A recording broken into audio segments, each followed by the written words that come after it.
विदुर जी ने विदुरानी को कहा कि तू जा घर में चौका उका लगा, मैं थोड़ा देख के आता हूं कि आज क्या पांडवों के भाग्य का क्या फैसला होता। सुंदर हस्तिनापुर के उस सभा में एक स्वर्णमय सिंहासनों के बीच में एक मणिमय सिंहासन है, जिसमें मेरे कन्हैया को बिठाया गया। मेरे कन्हैया विराजमान हुए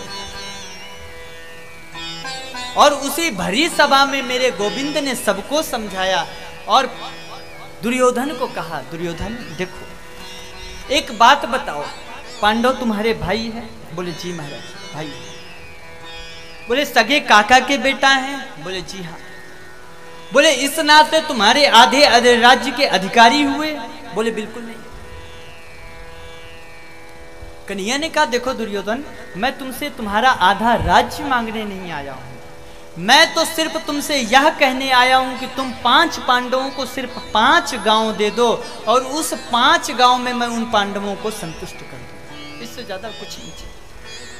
तुरंत दुर्योधन तड़क कर खड़ा हुआ, क्या कहते हो कन्हैया, उन पांडवों को मैं 5 गांव दूंगा? अरे सूच गृह नहीं वदास्यामि बिना युद्धे न केशवा। अरे कन्हैया क्या बात करते हो, मैं तुमने एक सुई की नोक के बराबर भी भूमि नहीं दूंगा बिना युद्ध के। कन्हैया ने कही अरे दुर्योधन तुम्हें पता है युद्ध क्या होता है? युद्ध की विभीषिका कभी देखी है? अरे तुमने नानी दादी से सुना होगा युद्ध के बारे में, अरे तुम्हें क्या पता युद्ध क्या होता है? अरे हजारों बालक अनाथ हो जाएंगे, सैकड़ों माताएं विधवा हो जाएंगी, पूरा कुल का कुल नष्ट हो जाएगा और तुम युद्ध की बात करते हो। तुरंत महाराज शकुनी ने दुर्योधन का हाथ दबा दिया, अरे क्या करता है तू? दुर्योधन ने हाथ जोड़कर कही कन्हैया देखो मैं क्या है ना बचपन से उदंड स्वभाव का हूं, इसलिए मेरी वाणी से कुछ निकल जाता है और क्या रखा है इन सब बातों में, ये सब बातें होती रहेंगी। पहले आप मेरे साथ चलो, मेरी मैया गांधारी ने अपने हाथों से आपके लिए भोजन बनाया, पहले आके ये पालो। कन्हैया ने कह दिया कि देखो दुर्योधन, भोजन सिर्फ 2 ही परिस्थिति में की जाती है, एक भोजन करने वाला या तो भूख से पीड़ित हो, दूसरा भोजन कराने वाले के मन में बड़ी श्रद्धा हो। और देखो ना तो मैं भोजन भूख से पीड़ित हूं और ना तुम्हारे मन में श्रद्धा है, और आज वैसे भी मैं भोजन नहीं कर सकता। क्यों? क्योंकि आज मेरा निमंत्रण विदुर जी के यहाँ है। दुर्योधन हंसने लगा, क्या कहते हो कन्हैया, वो विदुर तुम्हें खिलाएगा जिसके खुद के खाने का ठिकाना नहीं हो, तुम्हें क्या खिलाएगा? कन्हैया ने बोला वो मुझे नहीं पता, जो भी हो अगर निमंत्रण दिया तो व्यवस्था भी की होगी। बोली जय श्री कृष्णा, एक बार और जोर से जय श्री कृष्णा। व्रत कल था, आज तो नहीं है किसी का व्रत, सब चकाचक। तो कन्हैया ने कही देखो निमंत्रण दियो तो कुछ व्यवस्था भी करी होगी, हमें क्या करना है, हम तो जाएंगे। सोई महाराज विदुर जी सोच रहे हैं कि मैंने कब निमंत्रण दियो, पर कन्हैया को का विश्वास कब आ जाए हमारे घर, तो कुछ व्यवस्था भी होनी चाहिए। सोई महाराज विदुर जी तुरंत निकल गए ग्वाल बालों की बजरिया, और इधर कन्हैया महाराज चल दिए पैदल।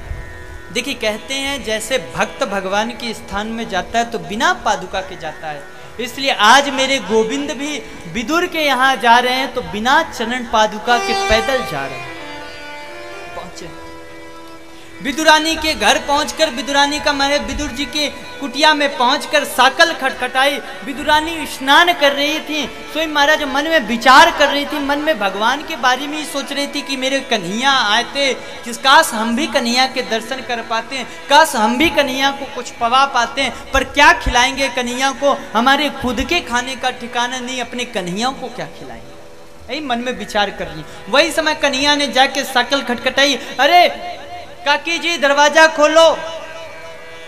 महाराज विदुरानी जल्दी से आई, अरे कौन है, कौन दरवाजा खटखटा रहा है, आ रही हूँ ना, आ गई।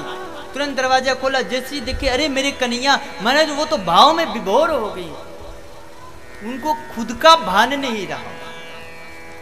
तुरंत कन्हैया को हाथ पकड़कर ले गई और तुरंत आंगन में ले जाकर, अरे कन्हैया हमारी बहुत धन्य भाग जो आप हमारे यहाँ पधारे, अरे कन्हैया बैठो ना। और महाराज एक पीढ़ा लिया और उस आंगन में एक कोने पर रखा, फिर बोली नहीं नहीं ये कोना शुद्ध नहीं है, कन्हैया आप यहाँ बैठो। महाराज दूसरी जगह रखा, फिर बोला नहीं नहीं ये भी कोना शुद्ध नहीं है, आप यहाँ बैठो। महाराज पूरा एक बार तो कन्हैया को पूरे आंगन में नचा डाला और फिर ले जाकर एक कोने में उल्टा पटा रख दिया।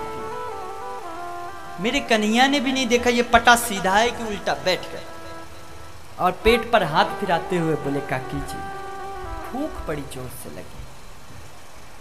विदुरानी तो महाराज चकित रह गई कि कन्हैया को मैं खिलाऊं क्या, पर मेरे कन्हैया को भूख लगी है। विदुरानी ने कहा कन्हैया आपको भूख लगी, जरूर मैं तुरंत व्यवस्था करती हूँ। देखो काका जी तो गए हैं बजरिया कुछ लेने, पर अभी मेरे पास कदली वन से सुंदर मैं केले के फल लाई हूँ, बड़े मीठे फल हैं, आप इसे चखो।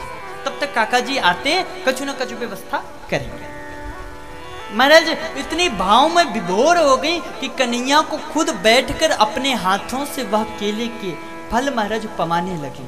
और पवाते पवाते महाराज वो भाव में इतनी विभोर हो गई कि अपने हाथ से ही वो कदली के जो वृक्ष फल है, केला है, उसे छीलती और महाराज वह केला के छिलके को गोविंद के मुख में रख देती और वह केला जो फल है महाराज उसे दूर फेंक देती। और भगवान भी उस भाव में उस छिलके को खाते जा रहे।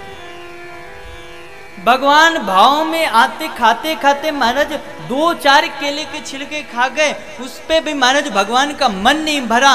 खाते खाते 10-15 केले के छिलके खा गए और कहते जा रहे हैं कन्हैया भाभी काकी जी फल बड़े मीठे हैं। विदुरानी भाव विभोर होकर कह रही है कन्हैया आपको मीठे लगे, जरूर मीठे होंगे कन्हैया, मैं अपने हाथ से जल देती हूँ, बहुत सेवा करती हूँ इन वृक्षों की। महाराज भगवान भाव विभोर होकर वो छिलके खाते। उसी समय विदुर जी आए, जोर से साकल खटखटाई, अरे विदुरानी दरवाजा खोलो, अरे विदुरानी दरवाजा खोलो। तुरंत महाराज विदुरानी का ध्यान भंग हुआ, दौड़ी दौड़ी आई और दरवाजा खोलते हुए बोल रही है अरे क्यों हल्ला मचा रही हो, आ रही हूं ना। विदुर जी बोले अरे विदुरानी मैं क्या बताऊं तुम्हें, आज मेरो कन्हैया ने मेरो कितनो सम्मान, क्यों मैं वाणी से बता नहीं सकूं। क्यों? क्योंकि आज मेरे कन्हैया ने वह भरी सभा में कहो कि आज तो मेरे घर विदुर काका के घर में निमंत्रण है, वह जरूर कहो है तो जरूर आएगो। मुझे विश्वास है कि मेरा कन्हैया अगर कहा है तो जरूर आएगा। विदुरानी जी ने कहा क्या कहते हो, आएंगे? अरे वो कब का 1 घंटा से आकर बैठे हैं, अरे मैं तो उन्हें केला भी खिला दी। अच्छा चलो कोई बात नहीं, आ गए हैं कोई बात नहीं, उनकी व्यवस्था अच्छे से करनी, चलो अंदर चलो। जैसे ही विदुर जी आए तो क्या देखे भगवान केले के छिलके खा रहे हैं और फल दूर पड़े। विदुर जी बोले क्या, तुरंत हाथ जोड़कर बोले प्रभु हमें क्षमा कर दो, हम तो अनजान हैं महाराज, हम तो बड़े ही अज्ञानी हैं। आज पहली बार कन्हैया हमारे घर आए, ये राजराजेश्वर द्वारिकाधीश हमारे घर पधारे और हमने पहली बार ही कन्हैया के स्वागत में क्या अर्पण किया, केले के छिलके। कन्हैया हमें क्षमा कर दो, हम क्षमा प्रार्थी। कन्हैया ये मैंने अभी शुद्ध खोई के ये पेड़े बनवा कर लाया हूँ, लो इसे चखो। अरे ऐसा कहते हुए भगवान के मुख में वो केले महाराज वो पेड़ा दे दिया। भगवान ने तुरंत हाथ पकड़ लिया और बोला विदुर जी एक बात कहूं। बोले काका जी जो स्वाद इस केले के छिलके में है वो स्वाद इस पेड़े में नहीं। क्या मतलब? कन्हैया यहाँ भी शिक्षा देते हैं कि मैं भाव का भूखा हूँ, भाव से मुझे अगर तुम एक पत्ता भी दोगे, एक महाराज तुलसी दल भी छोड़ दोगे तो भगवान उसे भी बहुत समझकर खा लेते। और तुम भाव के बिना महाराज 56 भोग दे दो, कन्हैया उसे भी त्याग कर चले जाते। और इतना ही नहीं महाराज, कथा आती है कि जब भगवान अपने धाम को जाने लगे तो उद्धव जी आए भगवान के पास और भगवान से पूछा कि प्रभु आपके 24 अवतार हुए, बहुत सारे अवतारों में आपने बहुत सारे भक्तों के घर में प्रसाद ग्रहण किया होगा, पर मैं जानना चाहता हूं कि सबसे अच्छा आपको प्रसाद कहाँ का लगा। मेरे कन्हैया के नेत्र सजल हो गए और कन्हैया ने कह दिया कि मुझे सिर्फ 2 जगह का प्रसाद बहुत अच्छा लगा, एक सबरी के जूठे बेर और दूसरा विदुर के घर के केले की छील।